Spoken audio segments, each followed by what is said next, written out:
Once upon a time, in a quiet village called Misa, everyone lived happily. The village was surrounded by tall, lush trees that swayed gently in the wind, providing a soothing rustle that the villagers often found comforting. The people there had special rules they followed.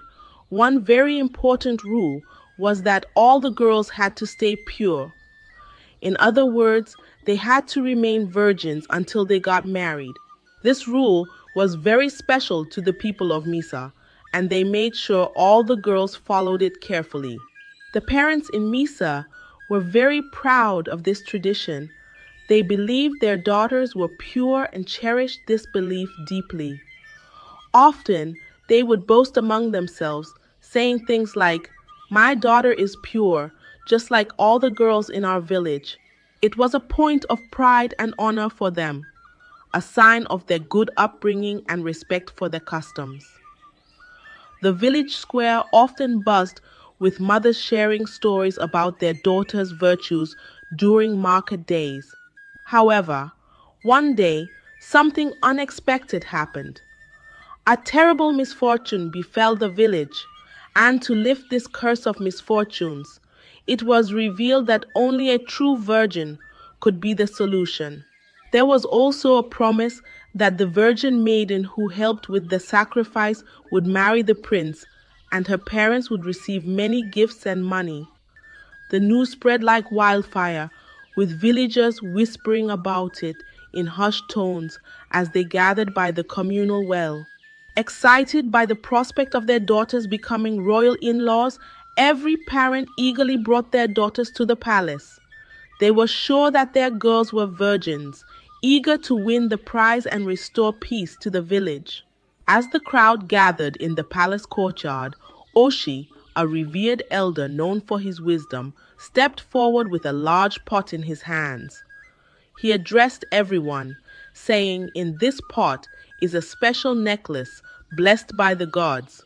Only a true virgin maiden can pull it out.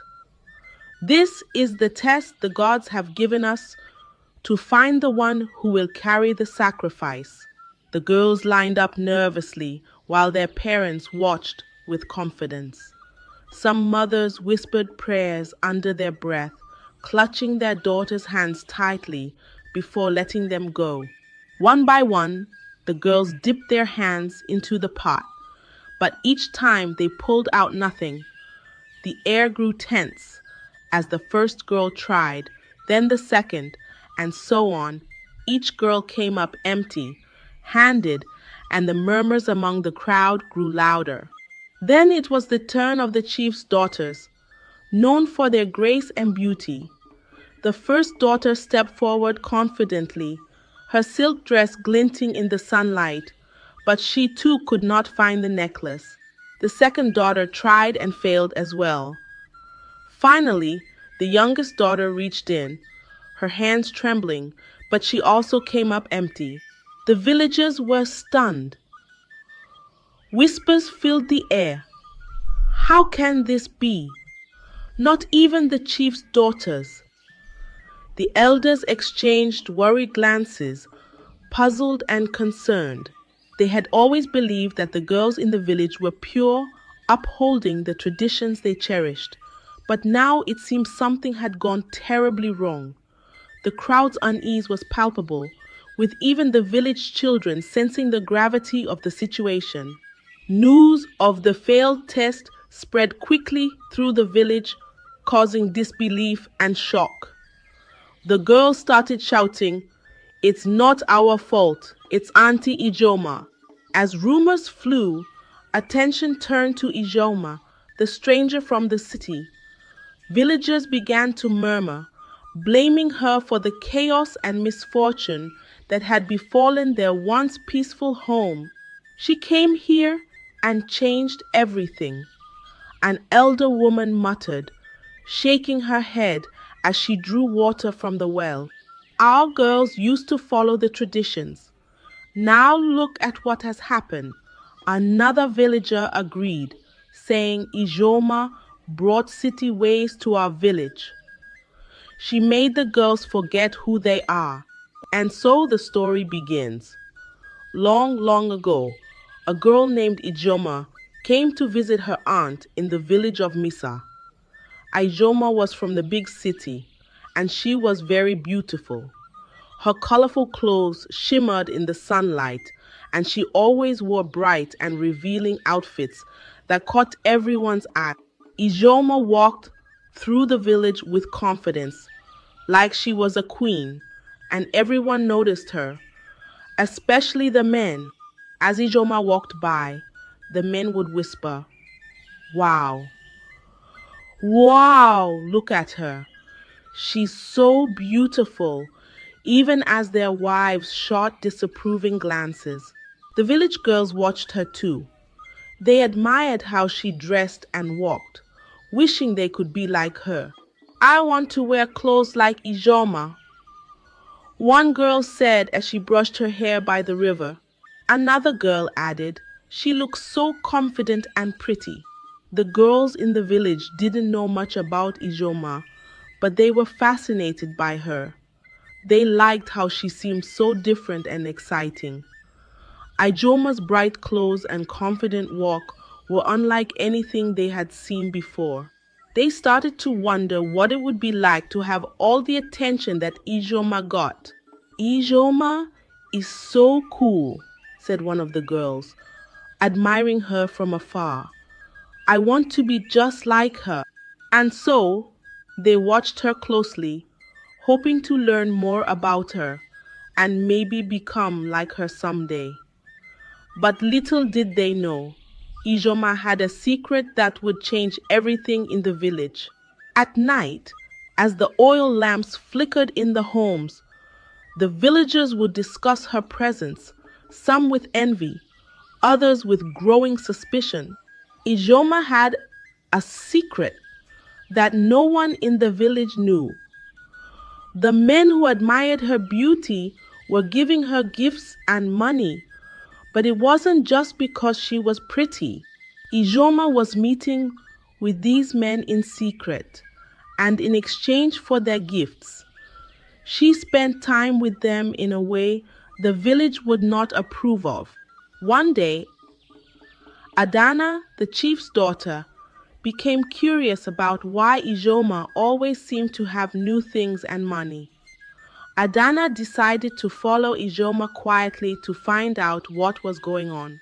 She saw Izhoma meeting with a man in a hidden spot, their hushed voices carrying through the quiet evening air. Then Izhoma walked away with a small bag of money. Adana was surprised and thought, "So this is Ijoma's secret.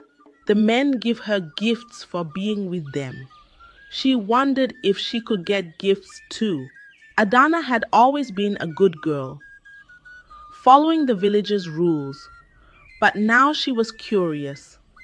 She wanted to feel special, like Izhoma did. The next day, Adana saw a young merchant who had been looking at her for a while. She decided to try what she had seen Izhoma do.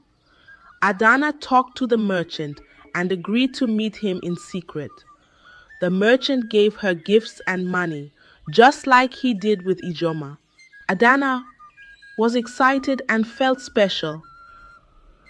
"This is so easy," she thought. "I can get nice things too." She felt like she had discovered something amazing and couldn't wait to tell her friends. Little did she know, this secret was going to cause big changes in the village. Adana couldn't keep her discovery to herself. She told her friends about Izhoma's secret and how easy it was to get gifts and money from men. "All you have to do is spend time with them and they give you nice things," she said, her eyes sparkling with excitement. As Adana explained, her friends were shocked at first, their faces a mix of disbelief and curiosity, but then they became intrigued too. Soon more girls in the village started to follow Ijoma's example. They began wearing makeup, their faces bright with colorful powders and lip stains, and dressing in ways that would catch the men's attention. The girls wanted to feel special and get gifts, just like Izhoma and Adana. They whispered to each other in hushed tones behind the market stalls. If Izhoma and Adana can do it, why can't we? Izhoma noticed the change in the village girls and saw an opportunity. She started organizing meetings between the girls and the men, taking a share of the gifts and money the girls received.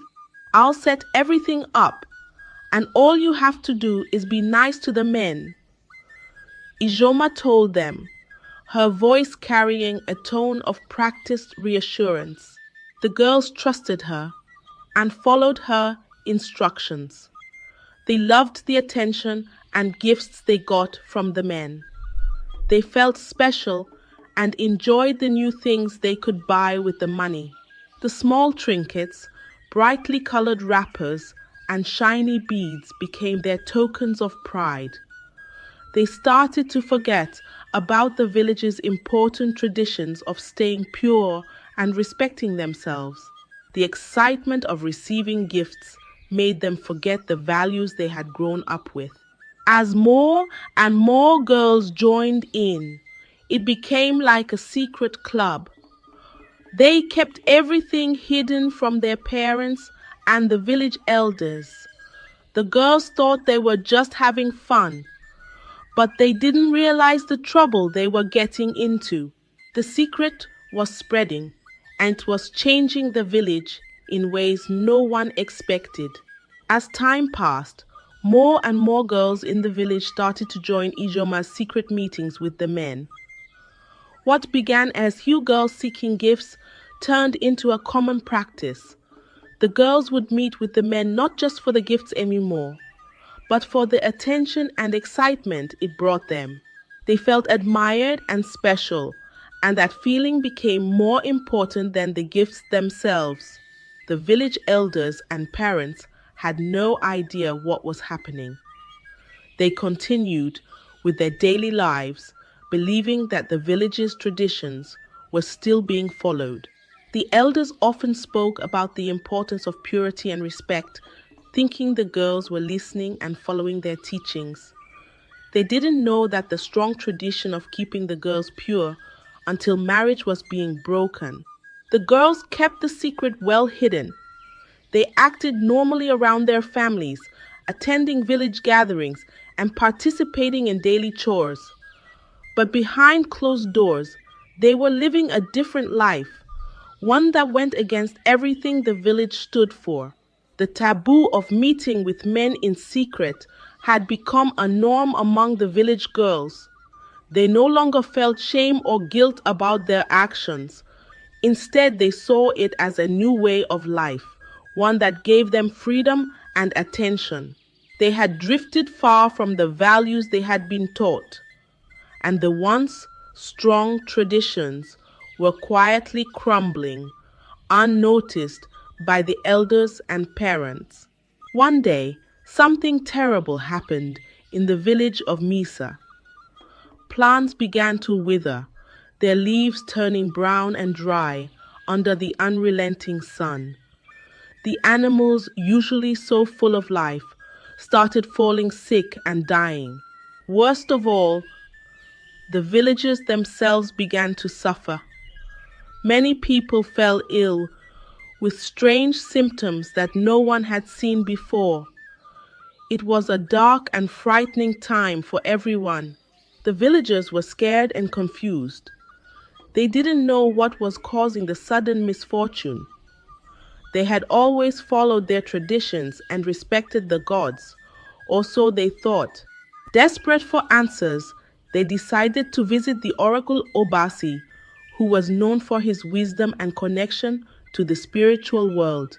The villagers gathered at Obasi's home, a small but revered hut surrounded by sacred carvings and smoke from burning incense, their faces filled with worry. The elders spoke first, explaining the situation and asking Obasi what they could do to stop the curse. Obasi listened carefully, his eyes closed as if he was deep in thought.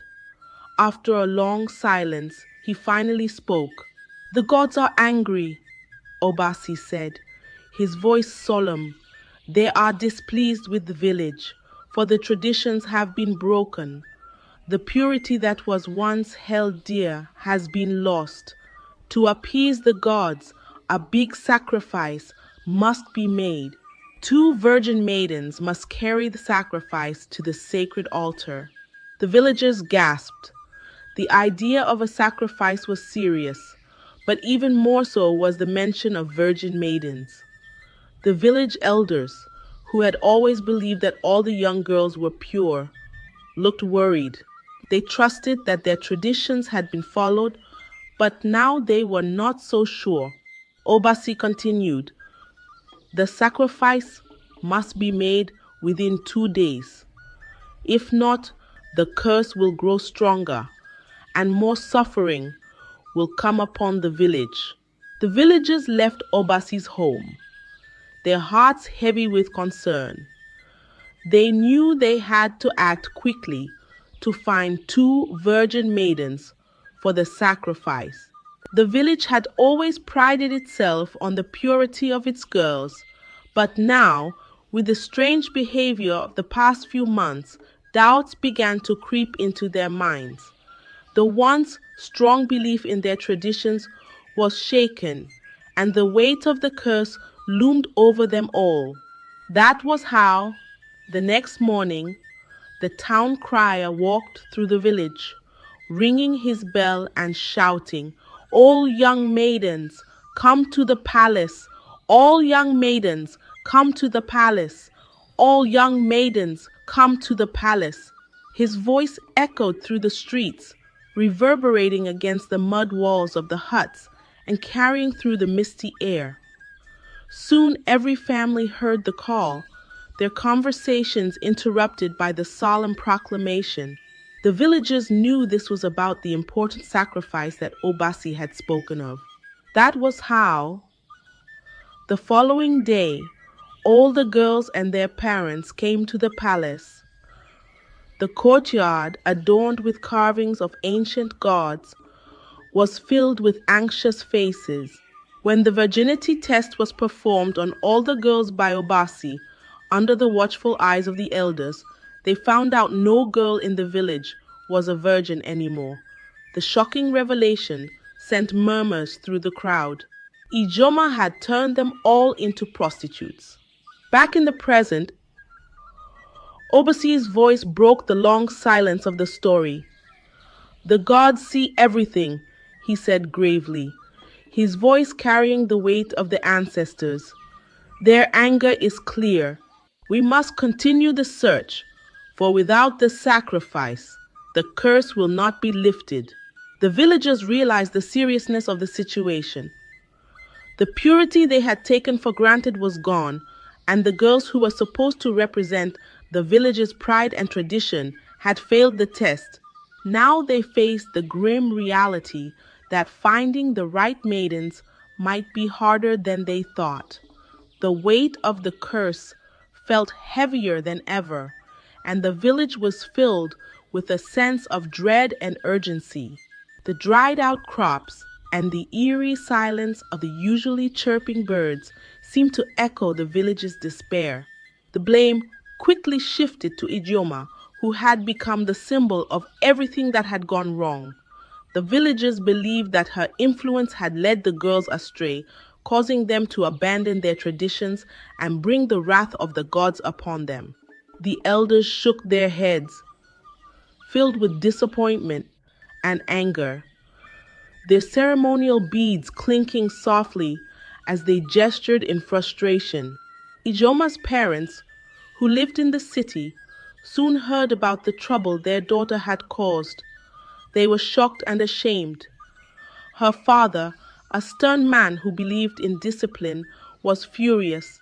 "We should have raised her better," he said, his voice full of regret as he paced their modest home in the city. "We were too lenient, and now she's brought shame upon us." Izhoma's mother, who had often defended her daughter's actions, felt a deep sadness. "I should have been stricter," she admitted, her hands trembling as she folded a piece of cloth. I let her do as she pleased because she was our only child. Now, look at the mess she's made. As the villagers continued to talk, Izhoma felt the weight of their blame. She realized the impact of her actions and the trouble she had caused. The once admired girl from the city was now seen as the root of all the problems in Misa. The villagers demanded that she take responsibility as they believed she was the one who had led their daughters into breaking the sacred traditions. The village was in turmoil, and the blame on Izhoma grew heavier with each passing day. Her influence had turned the girls away from their values, and now the village faced the consequences. The elders decided that something had to be done to restore order and make amends with the gods. The fate of the village rested on what would happen next, and all eyes were on Izhoma to see how she would face the consequences of her actions. The elders and villagers gathered under the sacred Iroko tree to decide what must be done. With no virgin maidens found, and the curse still upon the village, they turned to Izhoma, the one they believed had brought this misfortune. The decision was made. Izhoma would carry the sacrifice alone as penance for the chaos she had caused. Izhoma stood before the village, feeling a mix of fear and regret.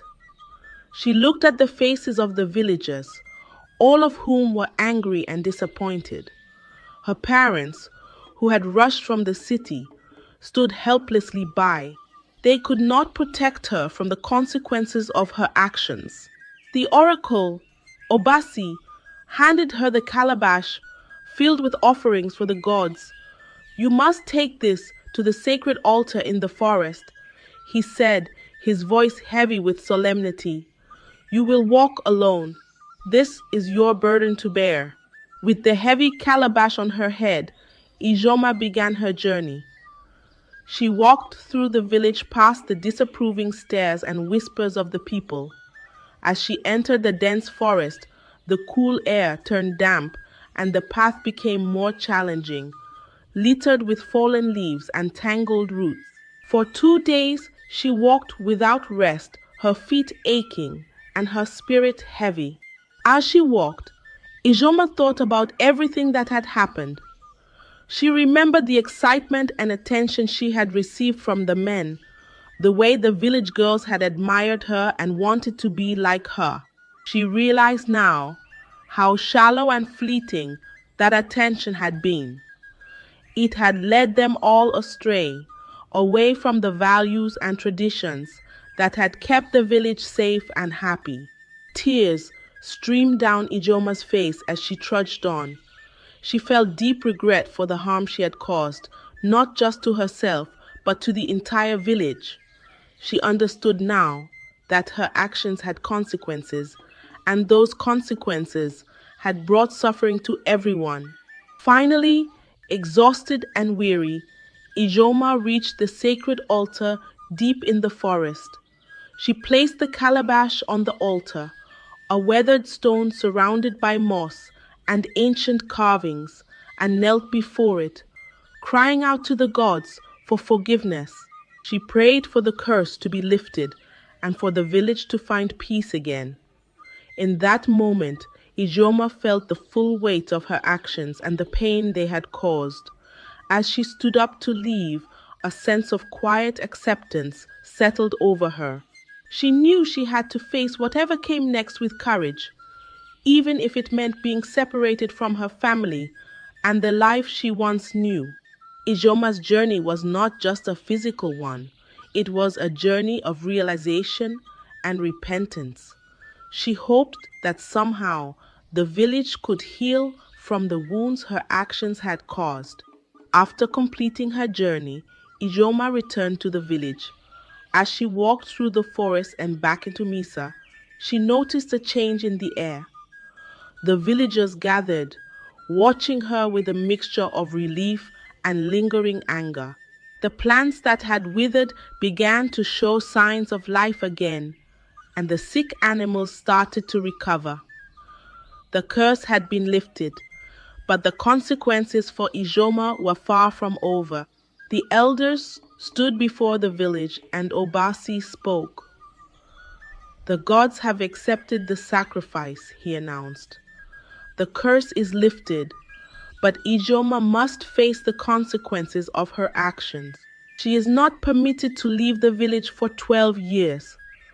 During this time, she will be responsible for carrying all sacrifices to the gods."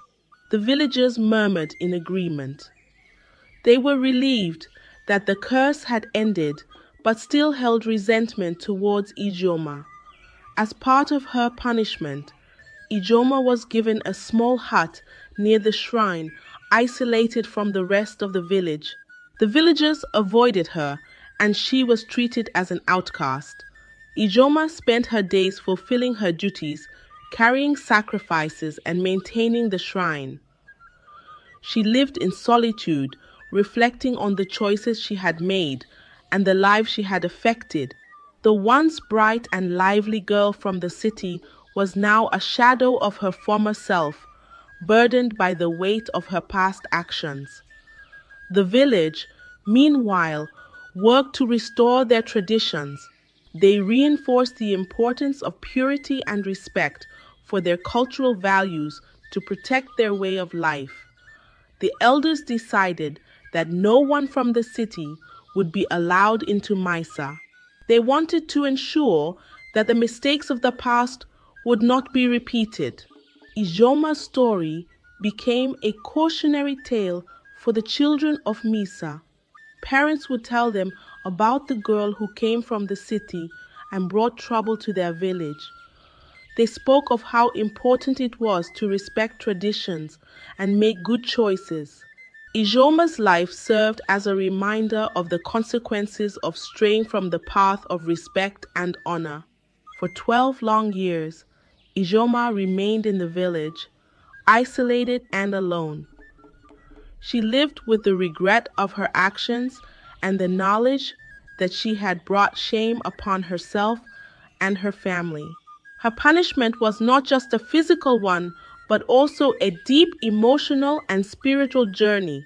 She learned that true beauty and worth come from within, and that respecting one's culture and traditions is vital.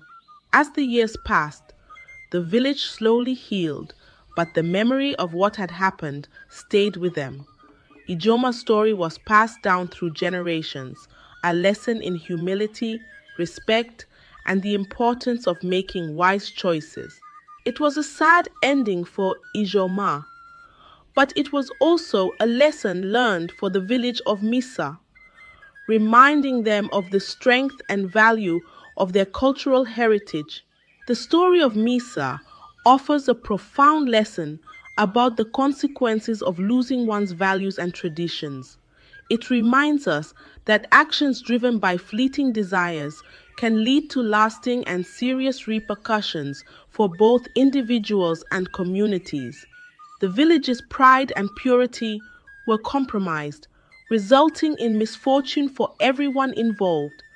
This tale serves as a cautionary reminder of the importance of upholding moral principles and cultural values even in the face of modern influences or personal temptations.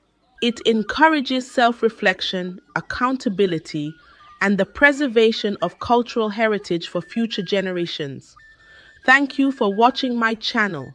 Always strive to make wise choices and cherish the values that bring harmony and prosperity to yourself and your community. In the middle of an African town stood a big hotel anyone had ever seen. It sparkled like a diamond under the sun, its walls as white as fresh milk and its roof as red as a ripe tomato. This hotel belonged to Malik, the wealthiest man in the town. Everyone admired him. "Ah, Malik is a good man," the people would say. "He pays his workers so much money. He pays his workers so much money. If only all bosses were like him." The marble floor of the lobby reflected the chandeliers that sparkled like stars, adding an air of elegance to the grand structure.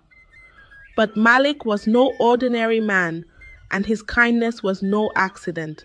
He had a secret, one darker than the shadows under his hotel at night. The secret was locked away behind his smile and hidden in the rule he made for his workers.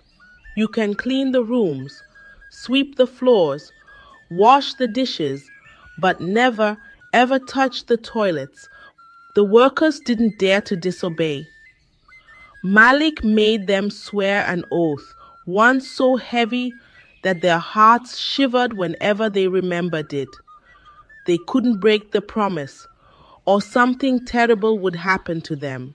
The polished hallways, adorned with intricate carvings of African wildlife, buzzed with guests, laughing and chatting every morning. Every evening, the workers cleaned the rooms and left the toilets alone, just as Malik ordered. When the guests checked out, Malik would quietly lock himself in the bathrooms, one by one. Inside the bathroom, Malik's real power revealed itself. From a small black clay pot, he pulled out a strange red handkerchief, as red as fresh blood. The handkerchief had delicate gold embroidery on the edges, almost as if it were mocking its sinister purpose. It wasn't just a cloth, it was magic.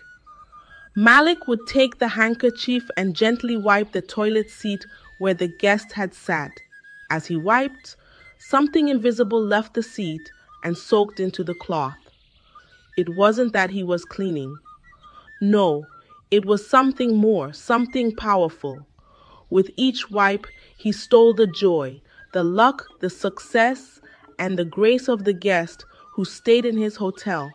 All their goodness flowed into his handkerchief like water into a jar. And this was Malik's secret. His hotel didn't shine because of hard work or luck. It shined because of the fortunes he stole.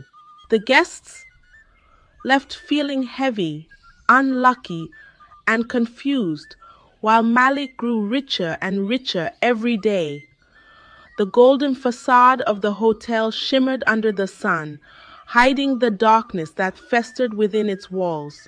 No one knew, not his workers, not the guests, not even the birds that perched on the roof of his hotel and sang in the mornings.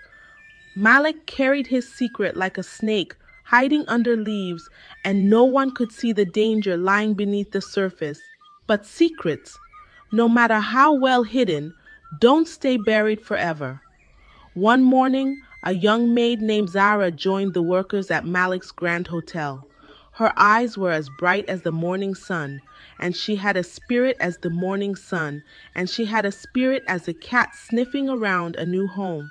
She swept, dusted, and cleaned with energy, her hands moving quickly like a bird picking grains. But her mind was full of questions. The embroidered patterns on the hotel curtains fascinated her, but not as much as the strange rule about the toilets. "Why can't we clean the toilets?" Zara whispered to another worker one afternoon. The older maid shook her head quickly. "Don't ask questions you don't want answers to," she warned, her voice low. "Just do your job." But Zara couldn't help it.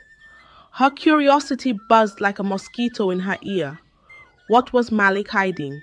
She wanted to know. One day after the guests had left and the workers were busy cleaning, Zara found herself near one of the toilets. Malik always insisted on cleaning himself. The door was slightly open, and her heart began to beat like a talking drum. She peered inside. There he was, Malik, standing with the red handkerchief in his hand. The sight froze her in place. The cloth glowed faintly, and Malik moved it across the toilet seat slowly, like a farmer gathering ripe fruits. He didn't see her, but she saw everything. Her breath caught in her throat. She understood now. This wasn't just cleaning. This was something dark, something evil. "I have to tell someone," She thought, her feet already moving to run. Zara panicked. She dropped her cleaning supplies and turned to run, but the floor was slippery from the morning's cleaning. Her foot slid, and before anyone could help her, her head hit the hard tiles with a loud crack. She lay there motionless, her eyes wide open, staring into nothingness.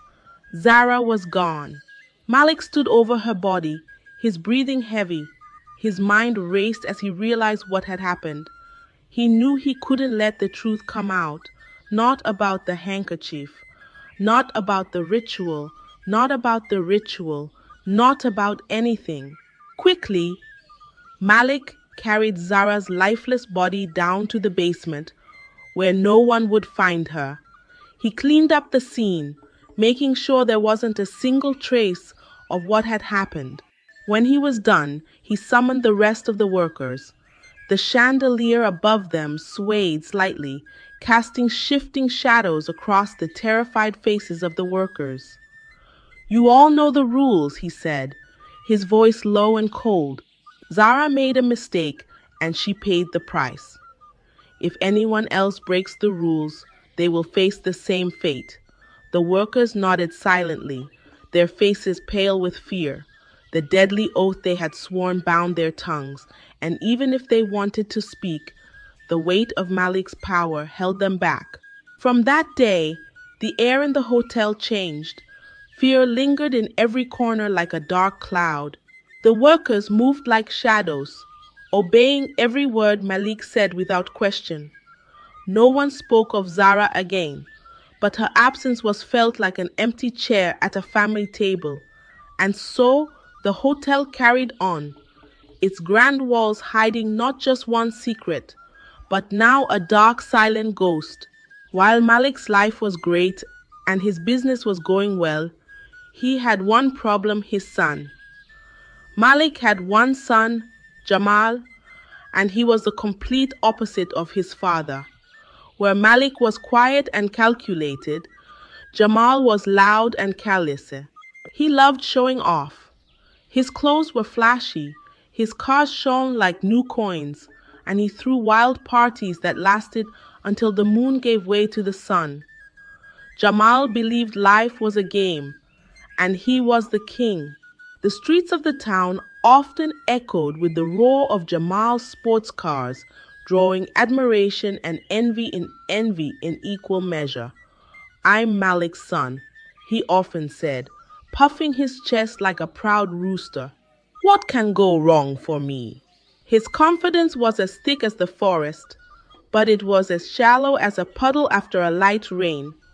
Malik, knowing the power of his secret, often warned Jamal, "Never go near the black pot or the red handkerchief," he said, his voice firm like a tree, standing against the wind. "They are not for you. If you touch them, the world you see now will crumble before your eyes." But Jamal only laughed. "What's the big deal, Papa?" he would say, waving his hand like swatting a fly. "I'm your son. Nothing can happen to me." Malik's warnings fell on deaf ears. Jamal didn't care about rules. He spent his days spending money like the ocean pours out waves, and his nights were filled with laughter. While dancing, he believed he was untouchable, the prince of the town, shielded by his father's wealth. What Jamal didn't know was that the charm had a rule as strict as a locked gate. No blood relative of Malik could touch the black pot or the red handkerchief. If they did, all the power that kept Malik's world together would unravel like an old basket, and everything he had built would come crashing down. But Jamal didn't care about rules or warnings.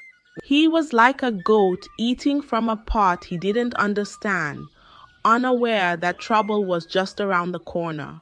And trouble, like a patient hunter, was waiting for the right moment to strike. One Christmas, the hotel was packed tighter than a box of sardines. Families laughed, children played, and the air smelled of roasted meat and sweet drinks. The festive lights strung across the hotel twinkled like a constellation, masking the tension bubbling underneath. But Jamal, as always, wanted more attention. He threw a party so loud that it shook the walls of the Grand Hotel. Music blasted like thunder, and laughter spilled out into the streets. The guests joined in, cheering and dancing, while Jamal drank until his steps wobbled like a baby goat learning to walk.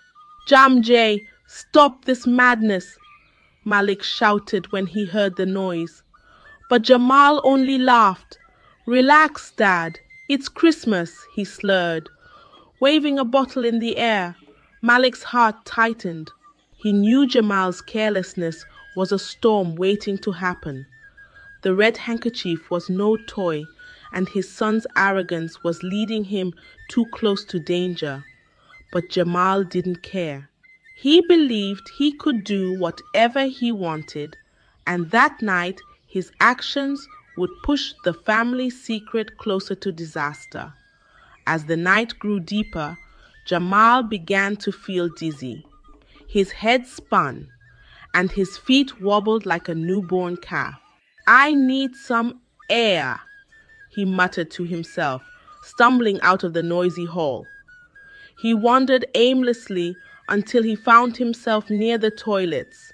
Sweat dripped down his face like raindrops, and he pushed the door open.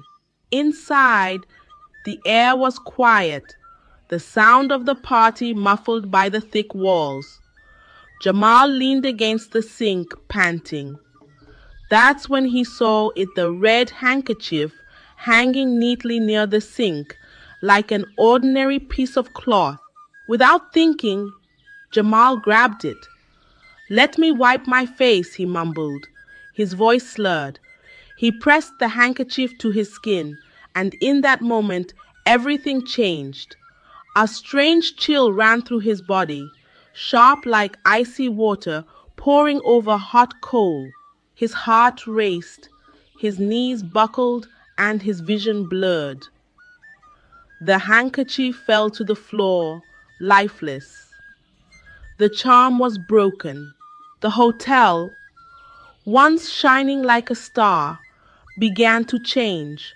The air grew heavy with a foul stench, like rotting food left in the sun. The walls, which always gleamed, seemed to darken, and the floors trembled underfoot. Guests started coughing and covering their noses. What's that smell? Someone shouted. Is there something dead in here? The workers, confused and terrified, felt the ground shake beneath them. Plates rattled, glasses fell, and the lively party turned into chaos. Malik, sitting in his office, heard the commotion. His heart sank like a stone in deep water. No, he whispered. Standing up quickly, he ran to the toilets, his feet moving faster than they ever had before. When he reached the door, he found Jamal slumped on the floor, pale and shaking. The red handkerchief lay crumpled at his side, dull and powerless. Malik's worst fear had come true. It's too late, Malik muttered, his voice trembling. He looked around as the stench grew stronger, and the walls seemed to groan under an invisible weight. The power he had built his empire on was gone, and the grace he had stolen began to return to its rightful owners. The Grand Hotel, which had once stood like a palace, was now crumbling from the inside, and there was nothing Malik could do to stop it.